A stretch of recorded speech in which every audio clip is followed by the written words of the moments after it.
Lakshmi media ventures और आप देख रहे हैं वॉइस टीवी, खबर सबसे तेज। नमस्कार, मैं हूं आपके साथ कोमल गुप्ता। वॉइस टीवी पर आपका स्वागत है। फिरोजाबाद। नमस्कार, मैं हूं आरती गौतम। वॉइस टीवी में आपका स्वागत है। जी हाँ, हम इस वक्त गांव नकला मुल्ला में मौजूद हैं। पिछले प्रोग्राम में हम यहां पर आए थे क्योंकि यहां जो सीट थी वो बदल चुकी थी। यहां पर सामान्य सीट थी पर ओबीसी की सीट हो गई थी। इस विषय में हम यहां पर आए थे और हमने आपको यहां की जो परेशानी थी उससे भी वाकिफ़ कराया था। तो अभी हम इस गांव में फिर से मौजूद हैं। हाई कोर्ट के द्वारा जो फैसला आया है सन 2015 के तहत जो भी सीटों का आवंटन था वो इस बार सन 2021 में देखने को मिलेगा। तो जो लोगों में सीट बदलने से मायूसी थी, लोगों और जनता में जो मायूसी थी, यहाँ के प्रत्याशियों में जो मायूसी थी, वो अब खुशी में परिवर्तित हो गई है सीटों के बदलाव से। तो यहाँ की जनता हमारे साथ मौजूद है, तो हम उनसे बात कर लेते हैं, उनसे जान लेते हैं। जी, क्या नाम है आपका? जी, मोहम्मद सलमान। अच्छा, ये बताइए, जो अभी हाई कोर्ट का जो फैसला आया है उसके विषय में आप क्या कहना चाहेंगे? मैडम, उम्मीद पर दुनिया कायम होती है। जिस हिसाब से हमारे माननीय उच्च न्यायालय ने फैसला दिया है, वहाँ तक जहाँ तक हमें उम्मीद है कि एक आशा की किरण हमें दिखाई दी है, क्योंकि सदियों से हमारे गांव में सामान्य सीट ही रही है। पिछली बार अभी आरक्षण जो हुआ था उसमें ओबीसी पिछड़ा वर्ग सीट थी हमारे यहाँ पर। हमने गुजारिश सिफारिशें भी की थी और जिस हिसाब से हमारे माननीय उच्च न्यायालय हमारी बात को सुनकर हमारे फैसले को दिया है, वहाँ तक हमें उम्मीद है कि हमारे गाँव में सामान्य सीट ही होगी। जी, पिछले 5 सालों में कितना विकास हो चुका है इस गांव में? विकास तो मैं ये कहूँ, मेरे हिसाब से तो कुछ बाकी नहीं है। जिस हिसाब से देखो, विकास किसे कहा जाता है? सड़कें हैं, लाइन बिजली है और पानी है। इन सारी व्यवस्थाओं को देखते हुए हमारे गांव में सभी कुछ परिपूर्ण तरीके से हो चुका है और आगे भी उम्मीद है कि होता ही रहेगा इस तरह से। चलिए, यहाँ पर कुछ और भी लोग मौजूद हैं, तो हम उनसे भी बात कर लेते हैं। क्या नाम है आपका? इशारुद्दीन। जी, आप मुझे ये बताइए कि आपके गांव में विकास को लेकर के क्या कुछ कमी रह गई है? नहीं, कोई कमी नहीं। अच्छा, क्या क्या विकास हुआ है इन 5 सालों में? विकास ये हुआ है कि पानी की टंकियाँ भी बनी हैं और पाइपलाइन भी बिछी है, खरंजे भी हुए हैं, आरसीसी भी हुई है। कुल मिलाकर सब काम बढ़िया हुआ है। जी, जो लोगों की राय है वो यही है कि जो विकास को लेकर के जो भी काम हुआ है वो पूरी तरीके से हुआ है। यहाँ के कुछ और भी लोग मौजूद हैं, तो हम उनसे भी बात कर लेते हैं। क्या नाम है आपका? मोहम्मद उमर सिद्दीकी। जी, जैसा कि हाई कोर्ट का फैसला आया हुआ है, जो सीटों में बदलाव हुआ है, तो उस विषय में क्या राय है आपकी? हमारी ये राय है, इससे पहले जो हमारी अभी इस गांव की सीट जो थी, इससे पहले ओबीसी हो गई थी, जो कि इस गांव में सबसे ज़्यादा आरक्षण जो हमारा जो है सबसे ज़्यादा जनरल सामान्य है। और इसमें जो ओबीसी हमारे थे, कुल मुश्किल से एक छत के नीचे बस रहने वाले मुश्किल से 8-9 लोग थे और वो भी इसमें था नहीं। लेकिन उससे हमारा विकास हो नहीं पाता हमारे गाँव का। इससे हमारे अब गाँव की सीट जो हमारी सामान्य अब वापसी हो गई है, तो उससे काफ़ी लोगों में और गाँव वालों में बहुत खुशी की लहर है। अब इससे कम से कम हमारे गाँव का विकास भी हो सकेगा। अच्छा, आप अपने गांव में किस तरीके का विकास चाहते हैं? सबसे पहले हम अपने गांव का विकास जो चाहते हैं वो एजुकेशन, क्योंकि हमारा गांव इस टाइम पर अभी प्रेजेंट टाइम में एजुकेशन से थोड़ा बहुत काफ़ी पीछे पिछड़ा हुआ है। एजुकेशन के लिए हमारे यहाँ पर एक स्कूल होना चाहिए, कम से कम हाई स्कूल होना चाहिए। स्कूल जो कि 8th तक जो यहाँ पर अभी स्कूल है, और यहाँ पर सरकारी स्कूल जो है उसमें भी थोड़ी पढ़ाई का भी महत्व ज़्यादा नहीं हो पा रहा है। और इंटर तक कम से कम स्कूल एक और यहाँ पर हो जाए, और एक कम से कम यहाँ पर एक चिकित्सा जो कि यानी सरकारी चिकित्सक जो होते हैं वो यहाँ पर उसकी व्यवस्था होनी चाहिए, क्योंकि लोग यहाँ से काफ़ी दूर जाते हैं, दिखाने परेशानी होती है। जी, यहाँ पर जैसे सड़कों को लेकर के, लाइट और पानी और सफाई को लेकर के क्या व्यवस्था है? जी, हमारे जो लाइट की व्यवस्था तो यहाँ पर काफ़ी अच्छी है, पानी की भी व्यवस्था भी अच्छी है। लेकिन जो कि हमारे गांव काफ़ी बड़ा है, उस पर एक हमारे गांव में सिर्फ एक सफाई कर्मी तैनात है। उस पर एक सफाई कर्मी जो है एक पूरे गांव को एक बार में नहीं हैंडल कर सकता। वो कम से कम वो अपने उसको 4 भागों में 3 भागों में बांट कर ही उसको सफाई करता है। तो उसके ऊपर भी हमारे ऊपर ये राय हम देना चाहते हैं कि हमारे गाँव पर सफाई कर्मी भी कम से कम 2 से 3 होने चाहिए, जिससे कि पूरे गाँव को सही से हैंडल किया जाए। ये जी, अभी आगे जो चुनाव होने वाले हैं तो आप किस प्रत्याशी को प्रधान के रूप में देखना चाहेंगे? हमारे यहाँ पर जो भी प्रत्याशी अगर खड़ा होता है, हमारा वोट तो जो कि एक मतदाता अपनी पसंद से और अपनी शिक्षा एजुकेशन सब चीज़ देखकर ही चुना जाता है। लेकिन हम जो चाहेंगे अपना प्रधान ऐसा आपकी चुना जाए जो कोई भी हो, लेकिन जो तरीके अभी हमारे गांव की व्यवस्था है, लाइट बिजली पानी जो भी है, यही अच्छा ऐसे ही मेंटेन रहे और बस आगे चल के बस एक काम और हो जाए, बस सफाई कर्मी और थोड़े ज़्यादा तैनात हो जाए तो थोड़ी और भी सफाई आसानी से गाँव की हो जाया करेगी। जी, जैसे कि यहाँ के लोगों से उनकी राय जानी है हमने। विकास जो है वो कुछ हद तक हुआ है, जो कमियाँ रह गई हैं तो आगे लोग यही उम्मीद लगाते हैं कि जो भी प्रधान आए तो वो इन जो भी समस्याएं हैं इनको पूरा करे। हम इस गांव के एक जन सेवा केंद्र में मौजूद हैं तो यहाँ पर लोग हैं तो हम उनसे भी बात कर लेते हैं, उनकी भी राय जान लेते हैं क्या है उनकी राय। क्या नाम है आपका? मेरा नाम जुबैर सिद्दीकी है। जी, आप मुझे बताइए कि अभी जो आपके गांव में ओबीसी सीट आई थी, हर बार सामान्य सीट आती थी, तो जो अभी हाई कोर्ट का फैसला आया है तो उससे आप कितना संतुष्ट हैं? मैं सुप्रीम कोर्ट हाई कोर्ट के फैसले से पूरी तरीके से संतुष्ट हूँ और जो गवर्नमेंट का फैसला होगा हम उसको मानने के लिए तैयार हैं, जो भी फैसला हो। अच्छा, गांव के विकास के लिए आप क्या सोचते हैं?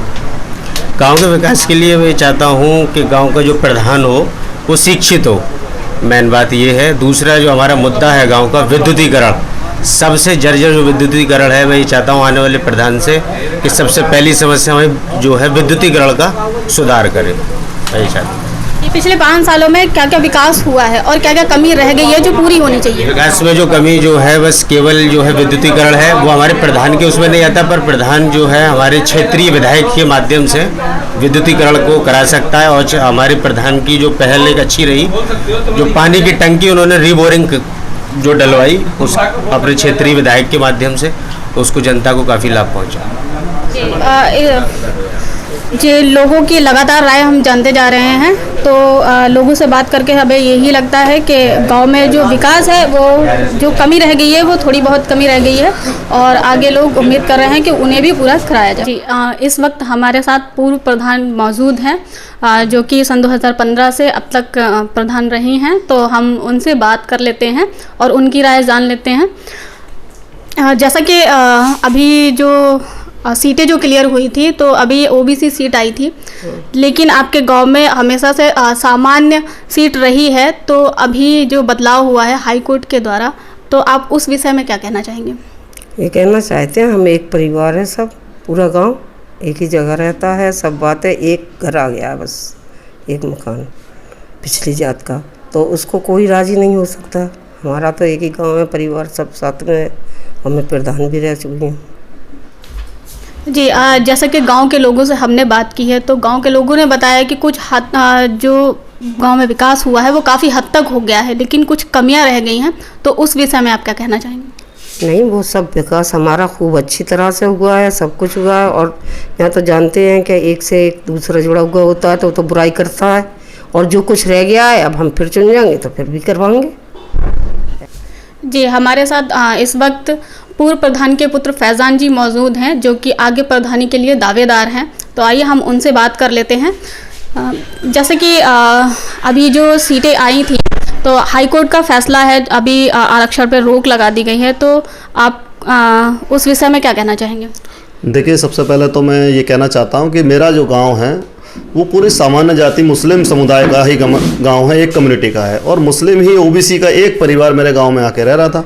तो सरकार ने कहीं ना कहीं चूक होके और जो व्यवस्था हुई थी तो वो उसमें जो सीट क्लियरेंस में आरक्षण में व्यवस्था में बदलाव किया गया था, उससे लेकर पूरा गांव असहमत था, नाराज़गी थी, जन जन तक हमने जाकर देखा, बात की, तो सभी लोग निराश थे। लेकिन अब जहाँ पे हाई कोर्ट ने जो रोक लगाई है यहाँ पे और पुनर्आरक्षण के लिए आदेशित किया गया है सरकार को, तो उम्मीद करते हैं हम कि सामान्य जाति के लिए ये सीट आरक्षित होगी और गांव में कुछ विकास कार्यों को लेकर जो गांव में एक उम्मीद जगी हुई है कि उनका ही जो प्रत्याशी होगा कोई शिक्षित हो और बेहतर ढंग से काम करने वाला हो, तो उसका उन्हें लाभ मिल सकता है। जी, जैसा कि आप प्रधान पद के लिए दावेदारी कर रहे हैं तो आगे आपकी क्या रणनीति रहेगी? देखिए, इससे पहले मेरे फादर थे 1988 से चुनाव में जीते थे और उसके बाद मेरे ही परिवार में 1995 में प्रधानी मदर निर्विरोध निर्वाचित हुई। उसके बाद फिर हम 2000 में चुनाव जीते थे, फिर 2010 में जीते, 15 में ही मेरी मदर थी, 15 से अब तक का कार्यकाल तो परिवार में रहा है। और हमने कोशिश की है गांव को संपूर्ण विकास की तरफ ले जाएं। जहां पे गड्ढे थे तो हमने सड़कें आज संपूर्ण गांव में पक्की सड़क बना दी, नाली का पानी तालाब में जाने के लिए हमने पूरे तरीके से विकास का योगदान किया कि पानी गांव में ना रखे, कहीं पे भी नाली का पानी तालाब तक ले गए। उसके अलावा हमने शिक्षा के स्तर में आज हमने स्कूल में जो काम किया है, कायाकल्प योजना से हमने स्कूल को एक मॉडल स्कूल बना दिया है। हमारा जो काम है तो हम पूरे तरीके से लगे हुए हैं कि जिम्मेदारी के साथ निभाते रहें और गांव को संपूर्ण विकास, शिक्षा, बिजली, पानी, सड़क के ऊपर तक पहुंचाएं। हमने राशन कार्ड में जो गरीबों की असल समस्या होती है, राशन कार्ड जन जन तक पहुंचकर हमने ग्रामीणों को ले आकर यहाँ से और उनके राशन कार्ड में खास सुरक्षा अधिनियम में राशन कार्ड भी दिलवाए। हमने किसान सम्मान निधि में हमने काफ़ी मेहनत की है। तो हमारा यह है कि सरकार की हर योजना से गांव के प्रत्येक व्यक्ति को, एक छोटे स्तर से लेकर बड़े स्तर के हर व्यक्ति को जोड़ना है और शासन की जितनी भी योजनाएं और व्यवस्थाएं हैं उनसे उन्हें जन जन तक उनकी आवाज़ पहुंचानी है, उन्हें जोड़ना है और उन्हें जागरूक करना है। ये जिम्मेदारी हम पूरे तरीके से निभा रहे हैं और आगे भी निभाते रहेंगे। गाँव का संपूर्ण विकास करना ही हमारा उद्देश्य है। जी, आज जैसा कि गांव के लोगों से हमने बात की है तो उन्होंने बताया है कि गांव में काफ़ी हद तक विकास हो चुका है, लेकिन कुछ कमियां रह गई हैं। तो आगे उन कमियों को किस तरीके से अगर आप जीतते हैं तो पूरा करेंगे? देखिए, जो हमारा एक पंचवर्षीय योजना होती है, एक पंचवर्षीय योजना में जो सरकार हमें ग्रांट देती है उस ग्रांट को हम सही ढंग से उपयोग में करने की कोशिश करते हैं और ज़मीन स्तर पर लगाया जाता है। तो कहीं ना कहीं नई फैमिलीज बढ़ रही हैं, नई नई तरीके से डेवलपमेंट लोग चाहते हैं कि भाई जहाँ हमारी निधि कम है और लेकिन लोग चाहते हैं कि इंटरलॉक भी हो, लोग चाहते हैं भाई शहर जैसी सुविधाएं, तो हमारी ग्रांट भी कम है। ऊपर से हमारे यहाँ एक स्वच्छ कार आता है, जो सफाई कर्मी हमारे यहाँ एक है और गांव की आबादी इतनी बढ़ रही है। तो असल समस्या वो सफाई को लेके हमारी, और हम कोशिश करेंगे अगर इस बार जीते हैं तो एक अपनी ग्राम स्वच्छता समिति एक अलग से गठन करके गांव के लोगों का जन सहयोग लेते हुए हम जहाँ से कूड़े के ढेरों को, एक सरकार ने जो सरकारी खाद के गड्ढे खुदवाए हुए हैं और या कोई एक सार्वजनिक स्थान पर कूड़ा स्थल बना के, तो हम सफाई पे सबसे पहले जन सहयोग से, गांव के लोगों से सहयोग करके हम जोड़ने की कोशिश करेंगे।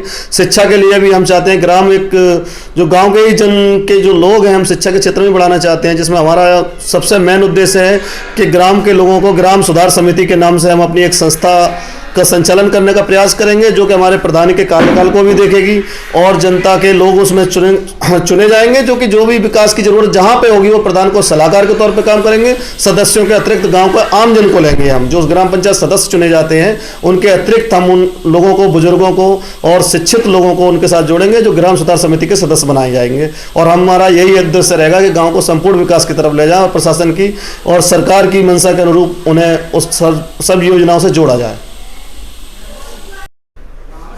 जी, तो ये थे हमारे साथ पूर्व प्रधान के पुत्र फैज़ान जी, जिनसे हमने बात की है और काफ़ी चीज़ों के बारे में जाना है।